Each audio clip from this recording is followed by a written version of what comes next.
This is Jen Snyder Gibson, and we're coming to you live from the Brand Builder Studios in Charlotte, North Carolina, with the Breakfast Club Beat.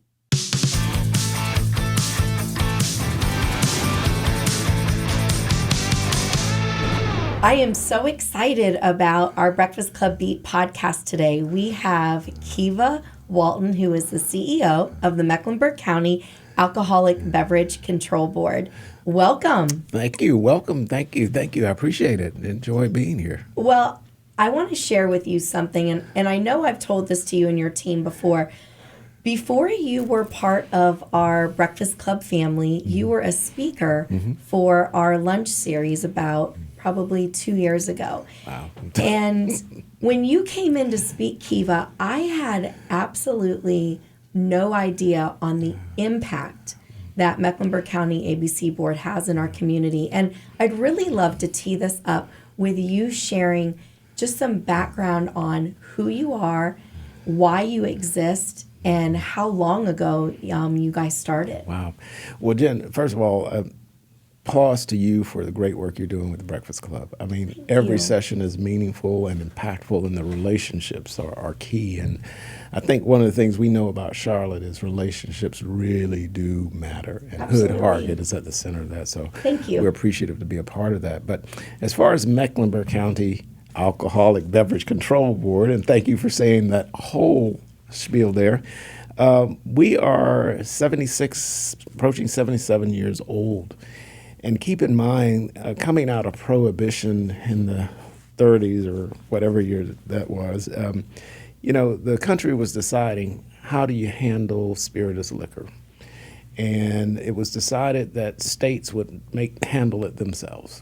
And North Carolina, in particular, made a choice to say, okay, we're going to allow jurisdictions to set up their own independently operated boards, self-governed, but they're governed by the state statutes.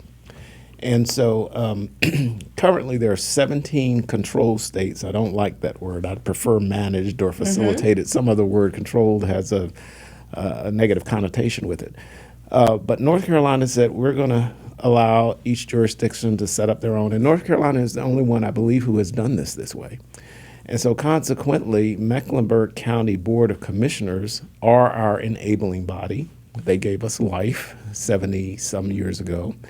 And they were really smart and are forethoughtful. They said, well, because conceivably each little town could have had their own. But they set it up such that there's one board, and that board would service all of Mecklenburg County. The proceeds that were remaining were to be divided among the city of Charlotte, Mecklenburg County, and a portion thereof to all the small towns. And so everybody gets a piece of the pie, if you say. And it's been that way for 77 years. Wow. And I don't think I ever realized it was that long of a history. Yeah.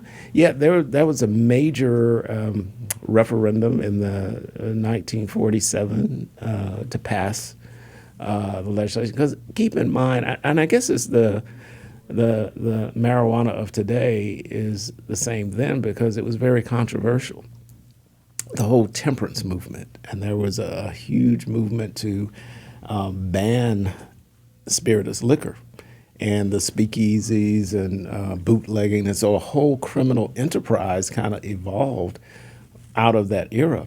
We got NASCAR. That's kind of part of its origin was bootlegging and running spirits. Al Capone and all of that came out of spirituous liquor.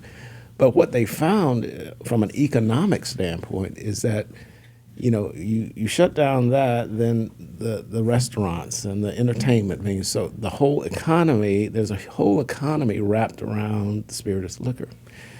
But we also know that it's a very addictive substance. Yes. And we can forget that really easily. And I think, again, that's part of the reason there was such concern about how do we make sure we're managing who has access, particularly young people, people who have drinking or addiction issues. And so that's kind of the background and backdrop of how we got here. I think, a lot of people feel it's just, government trying to control. It really is within good intent and public health.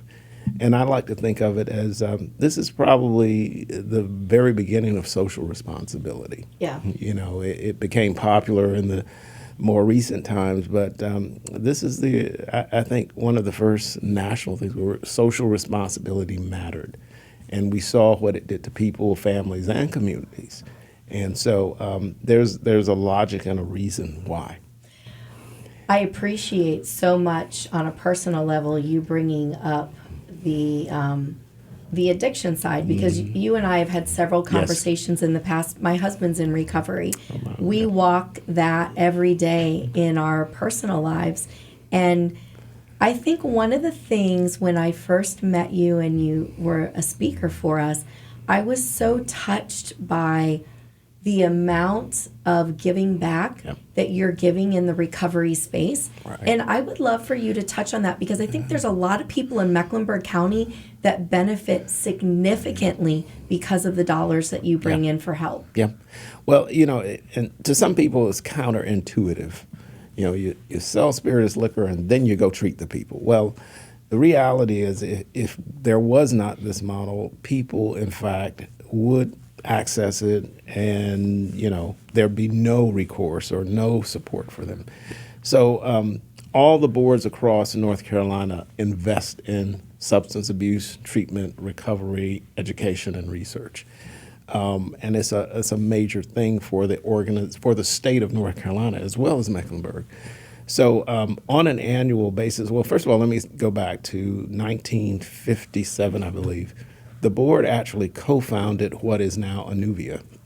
It was the Randolph Clinic or something else before.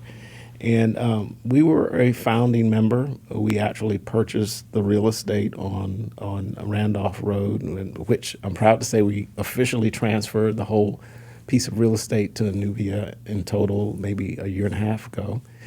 And so we continually invest in Anuvia annually, and that's probably just that alone is at least a $3 million investment annually, because the work that they do is, and a big shout out to Valerie Kopetsky and her team over there. They are just dynamo, and they do such good work. And I encourage anybody, if you want to understand addiction or get a glimpse of it, go visit Anuvia. Completely agree with you. Yeah, and then in addition to that, somewhere in the 90s, the board said, well, you know, that's great, but how do we really touch people where addiction is happening and education needs to happen? And we started the community wellness grants. And so we have since the 90s, been offering grants to nonprofit Mecklenburg County organizations who do substance abuse education, treatment, prevention, and research. And it has covered a wide swath of great programming at the grassroots level. Big focus on kids and making sure they get good information about substance abuse and addiction. And so this year, I believe in this fiscal year, we probably have awarded over $2 million in grants this year, and I forget what the sum total is over the years. We're well in excess of $500 million, I think. Wow. Somewhere in there. Excuse me. So that's an ongoing piece. I will add there's a accompanying piece with that. We have a law enforcement division, and our chief of police, Kevin Stone, is very committed to community involvement. Love Kevin. Yeah. Love Kevin. And so he is all about, so on the one side, we have the community investment piece, which is making those dollars available on the ground. The other side of the coin is community investment. And that really is our law enforcement folks. I mean, they're involved in so many things, particularly that involve young people. And you will see them out with various nonprofits. So those two sides coincide with each other and work together often. And like I said, Chief Stone has just got a real commitment to community and building a relationship in community with law enforcement. And we're really proud of that combination, and they do some great work. Oh, absolutely. I've had the privilege to know Kevin the last couple of years and his team, and see the way that they're interacting in Charlotte. And and with so many people in the nonprofit space. Yeah. It's been fantastic to see. So one thing that some people might not realize too is if you own a restaurant or you're opening a bar, everyone has to go through you for their license, correct? Yeah. Well, and that incites various feelings with various people, but we refer to those as mixed beverage permittees, and we don't do anything with licensing and permitting. All licensing and permitting comes from the commission in Raleigh. We are purely sales distribution for retail and our mixed beverage. So yes, they come through us in Mecklenburg County, and I've said this a number of times, and talked to the hospitality industry, is that our success is very much tied to the hospitality tourism economy here in Charlotte. And we are so fortunate to have a strong, vibrant economy overall, but that particular segment, it has grown. Of course, through COVID, it took a beating, but it's bounced back strong. And so when you see those events coming to town, those are jobs. Those are revenue dollars that help us invest back into people and community. And so we should all be thankful for all of Charlotte's economy, but the hospitality tourism is a big part of who we are and our success. So those bars, restaurants, and hotels are a big part of making that all work. Yes. Tell me, how many stores do you guys have in Mecklenburg County today? Yeah. We have 31 Wow. and counting. We're actually, I'm glad you asked that question, because we're at a point where we have, in terms of bricks and mortar, we have fairly good coverage across Mecklenburg. But we know we had some market research done.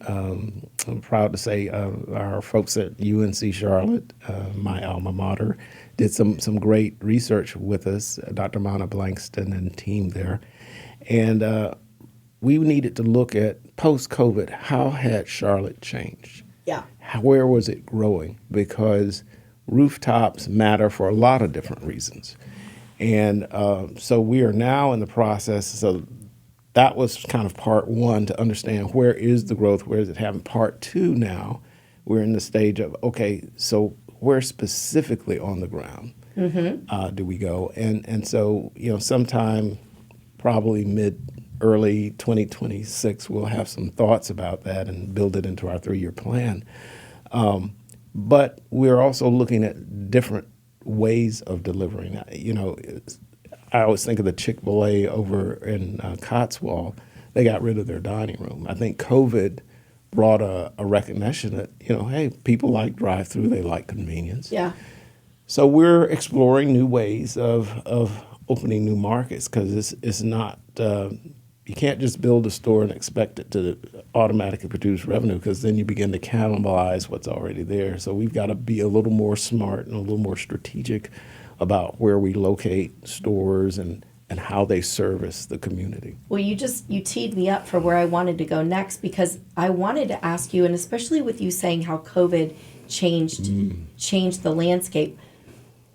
When you're thinking about your stores and you're thinking about your profitability and where things are going, what does the consumer look like today? And then not only what does that person look like, but what are their habits like, right? So then you're looking at, what do the stores look like? How are they accessing what they want to purchase from us, or are they having it delivered? What does it look like in your eyes today? Wow. That's a big question. That is a giant question. Just roll with it the next 20 minutes. Well, there's a lot there, and all of it, honestly, we're thinking about. But let me frame this with we've been talking about a term I've coined called the economic triad. And what that means is, in the spirituous liquor industry, and for Mec ABC in particular, there are 3 major shifts in play at present. One is the broader economy, and we know what that's like, and everybody's watching, and there's tariffs, and there's a lot. So that impacts us.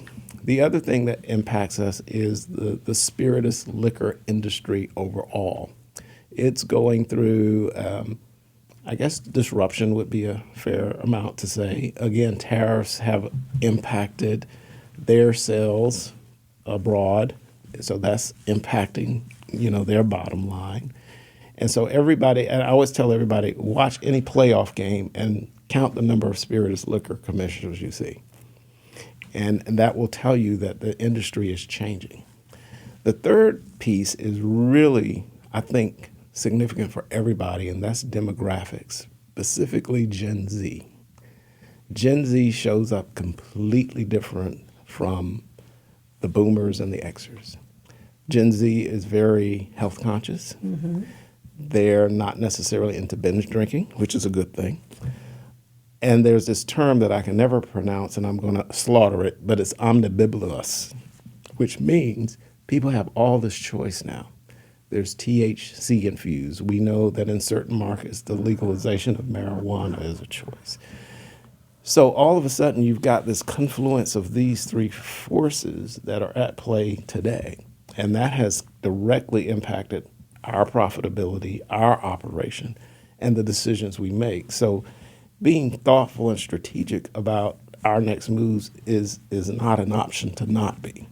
And so that's a big part of really trying to understand and we're serving multiple markets at the same time, because we still have the boomers mm-hmm. who have a higher level of disposable income. Yes. And they like the high-end stuff, and so we got to provide the high-end stuff. But yes. then you have the Gen Z.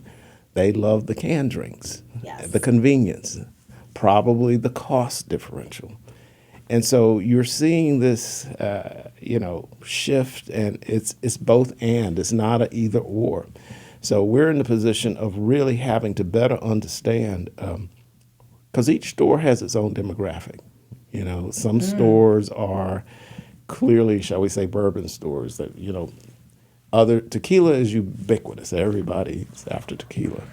But, so we've invested a lot of time, energy, and dollars in data analytics so that we can really better understand how product is moving, who's buying, where. And every zip code, like I said, every store is different. There's some things that are central to all and some that are very different. So that, along with the great instincts of great team members who've been at this for a while, come together, but we've got to be data informed. We can no longer literally afford just to go with our gut. We need to understand, do we see a shift about to happen, and can we get to that shift before it happens? So like any good company, you're going to look at data and make decisions based on that. You just had me think of something when you said you can look at our stores and there's going to be certain products that sell more in one store over another. Mm-hmm. But if you had to pick overall, what are your top two sellers? Oh my goodness. Funny you should ask that. And we every year in our annual report, we do a top 10. Okay. I would say probably in the history of this board, this is probably, last year was the first year there was not a Scotch, there was not a bourbon, there was not a Canadian. 6 of the top 10 were tequilas. Really?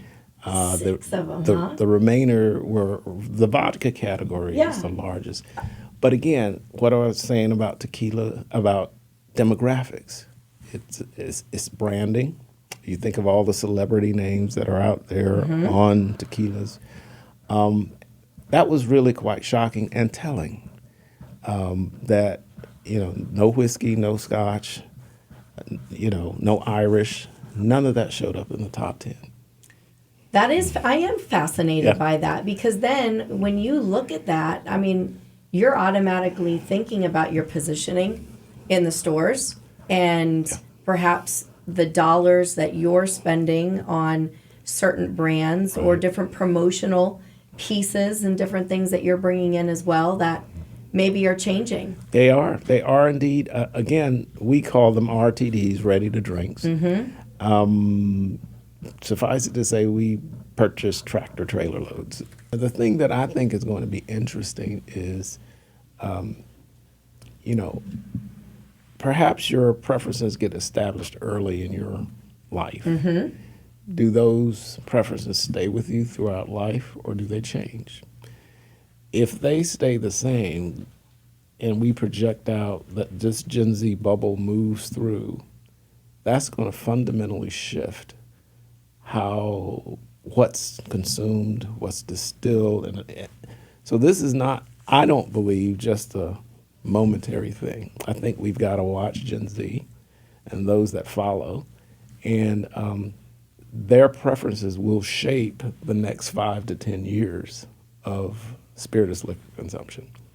Yeah. And I so think that's you can't like, if you ignore- take a 10, 15-year window Yep. and watch that, I think that's going to be very fascinating. Yeah, yeah.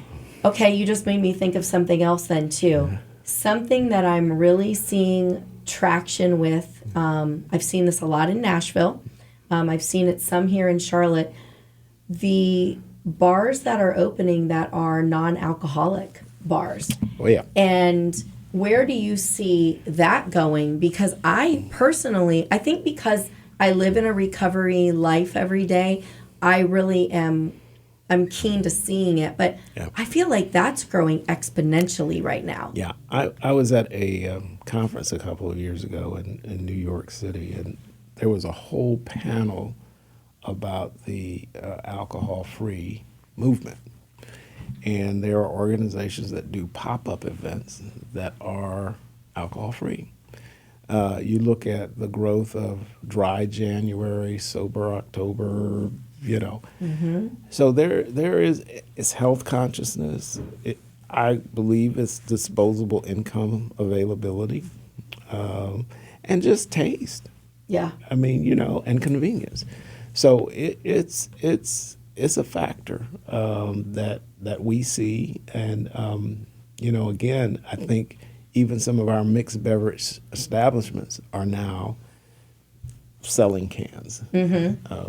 You know, as part of their menu there. So. Again, just thinking about something that I've seen in Nashville, there's a particular restaurant that I would say is probably in the top 10 places in Nashville to go for brunch. Mm-hmm. Always busy, got to make reservations literally, you know, a couple months out.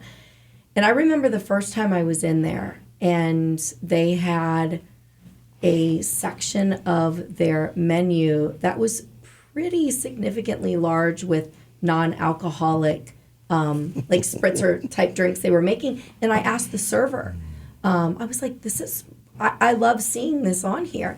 And she said, well, you know what's great is the owners of our restaurant know that there are a lot of servers that work here that are in the recovery world. And it was really important to this ownership group to make those people feel like they had a place. Yeah. And they made it a real priority to add that to their menu. And I think it's served them very well in the community in Nashville. Well, and I think, again, you know, we're in a time and space where consumer preference and choice lead the way. Yes. And you can't ignore that. You can't, not if you want to stay in the game and be competitive. Absolutely. And so MEC ABC and others like us, even in the open states like South Carolina, are going to have to pay attention to that. Now, again, it's still the point. Keep in mind, there are still bourbon chasers out there that want to find the top shelf brand and the unique find, and we're conscious of that, and we will still do our barrel paloozas that have been very successful and get some of that coveted product in people's hands. But that is shifting. And so we've got to, like, again, I can say, like any business, you've got to stay tuned to what's happening in your world around you. None of us lives in a bubble, right? Right. And, you know, our purpose really is to lawfully sell spirituous liquor. Yes. And then to make an impact and have an impact and make an investment in our community. Well, I'm going to wrap it up with this, Keva. And I remember sharing this with you after the first time we met.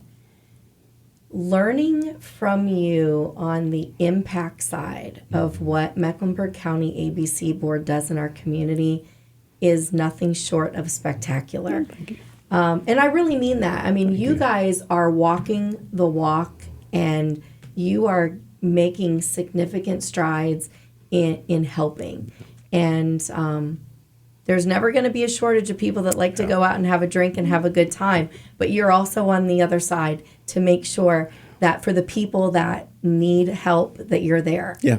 And I think you guys are doing amazing work. Your law enforcement side is absolutely incredible to work with. I love having them at our events, and your whole team is such a real joy to have gotten to know over the last couple years. So this has been a real treat to get to sit down with you today. Well, I'm honored to be a part and be here. One last thing I would say is, this became very real to me during COVID, and we work very close with Valerie and her team at Anuvia, and she shared with me the clientels were getting younger, and this particular client was, I think, 11, and had developed an addiction during COVID, and but didn't have a funding source that they could tie to.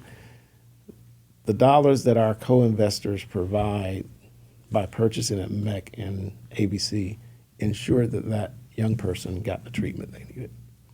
And so when I hear, that's the realness of this. That's a life, that's a family, that's a future life.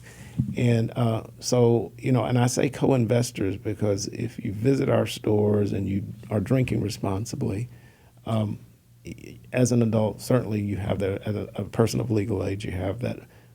But I want to make sure that anybody who doesn't have the resources has access in Mecklenburg County. And that's important to me, and that's important to our team and our board. Well, I'm going to share something then, too, to tie into that.